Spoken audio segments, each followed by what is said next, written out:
Welcome to a journey through time where we can unravel the mysteries of the Philippines. Today, we will embark on an exciting adventure to learn about pre-colonial Laguna. Let us piece together the puzzle of our past through evidence left in history. Beneath the layers of time, we shall put on our detective hats to critically evaluate the reliability of the evidence we uncover. How do we discern fact from fiction? How do we really know what life was like back then? We will introduce a specific scale of reliability, such as support, validity, consistency, objectivity, and relevance that help us discern what is trustworthy. The province of Laguna was named after Laguna de Bay, the body of water that forms its northern boundary. The written history of the province of Laguna dates to 900 AD. The Laguna copperplate inscription is the oldest known written document found in the Philippines. Pre-colonial Laguna was characterized by small communities and barangays, which were the basic political units. These communities had their leaders and systems of governance. The social structure was often organized around kinship and communal ties. The evidence presented is less reliable because it can be extremely edited by those who access the website. Although there's information presented that matches other sources, the website lacks proper evidence and examples to back up the information presented. Now, let's dig deeper into the history of Bay Laguna and discover the oldest written document in the Philippines. Bay, one of Laguna's oldest towns and its first capital, holds significant historical and cultural value. Originally encompassing modern Los Baños and Calauan, the town's name likely stems from Old Tagalog words or a legend involving Dato Pangil's daughters. Contrary to popular belief, Laguna de Bay was named after the town, not the rivers. Bay was a prosperous settlement under Datugat Pangil when Spanish conquistador Juan de Salcedo arrived in 1571, naming the lake Laguna de Bay. By 1581, Bay became the capital of La Provincia de la Laguna de Bay, a status it retained until 1688. The town's rich history demonstrates its political and cultural significance during pre-colonial and early colonial periods. While colonial records are credible, legends and oral traditions add cultural depth but lack academic reliability due to its insufficient citations. Laguna de Bay has been significant throughout history, particularly in transportation, agriculture, and culture. Even before the Spanish colonization, the lake was used for navigation by passenger boats and played a major role in local farming, with irrigation systems traced back to around 4000 before Christ era. This information provides insight into the trade and community life in pre-colonial Laguna. The source of this information is Weebly, a website building platform. While it offers useful details, it is not the most reliable due to the lack of scholarly vetting, making this information quite reliable. While it serves as a starting point for basic understanding, it does not provide strong evidence or references and should be cross-checked with more credible, peer-reviewed sources for accuracy.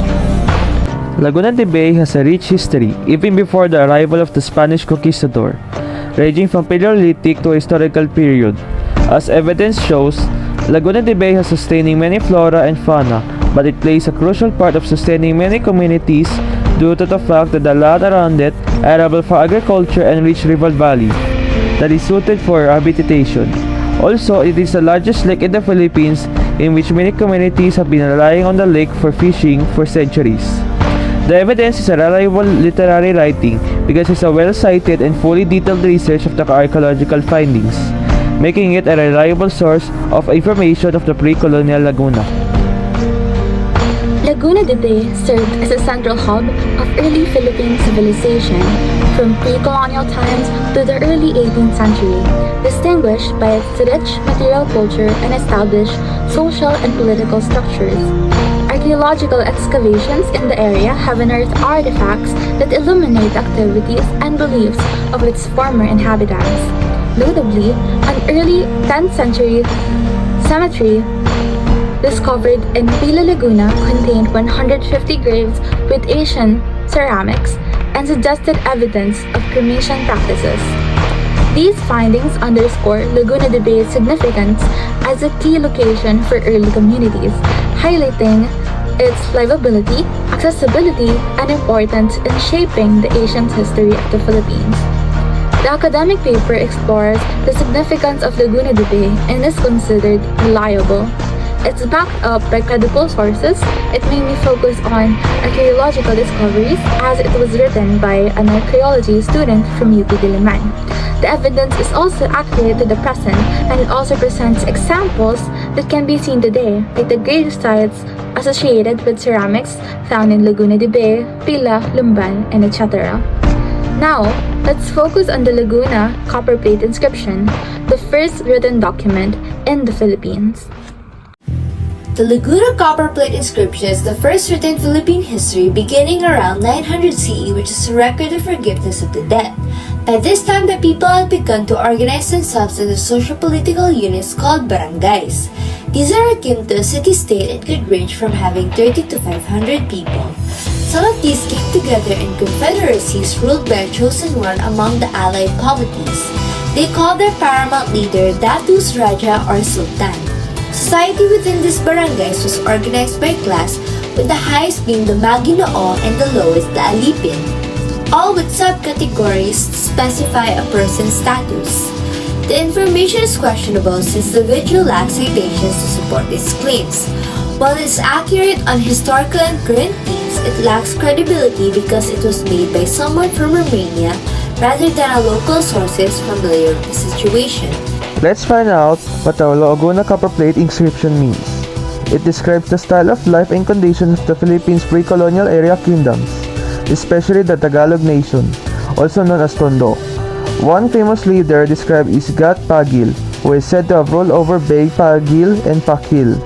Laguna and its surrounding regions were conquered by the Spanish in 1571, led by Captain Juan de Saceldo and a group of about 100 Spanish and Mexican explorers. When the Spanish arrived, they called the area La Provincia de Laguna de Bay. The video is classified as less reliable because despite being created by a local creator who may have greater understanding of the context, it lacks adequate citation to back up the content, making it difficult to verify its correctness.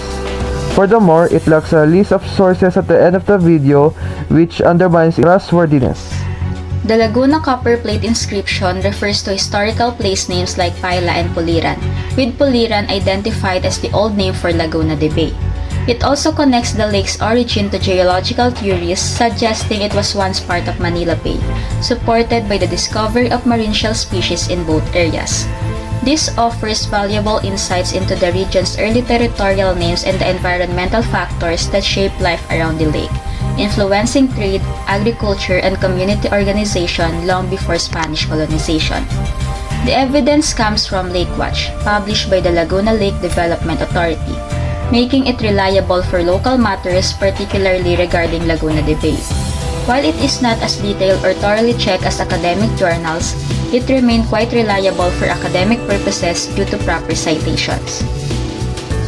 Now the question is, what is written in the Laguna copperplate inscription? Is it important? There's a lot more to know. The Laguna copperplate inscription has characters and words that come from Old Malay, Old Sanskrit, Old Javanese, and Old Tagalog languages that were translated as, "The death of a slave is to be absolved," which reveals that there was ongoing trade of items during the time in Laguna in the presence of hierarchy of governance because only the chief or ruler can absolve a case of someone. The use of several languages also shows, and it is revealed that there was access to metal resources for record keeping before, thus copper was used for documentation. This explanation is reliable because the source documents were actually proven and investigated by archaeologists.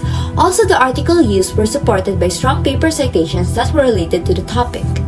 The Laguna copperplate inscription, or LCI, written in Old Malay, describes a debt clearance transaction, providing valuable insight into the legal and economic systems of the area during this time. The inscription also links the region to broader maritime Southeast Asia, highlighting Laguna's role in early trade and cultural exchange. Scholars Elsa Clave and Arlo Griffiths have confirmed the LCI's authenticity. Clave, an expert in cultural exchanges, and Griffiths, known for his work on ancient inscriptions, have helped deepen our understanding of Southeast Asian history. Their research underscores the significance of the LCI in tracing the region's social and economic practices, making the evidence reliable.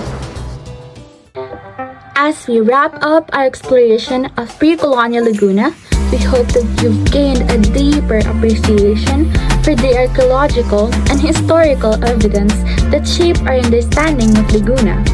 However, our journey doesn't end here. There is still a lot more to discover, but for now, embrace your own path of discovery and choose your own truth.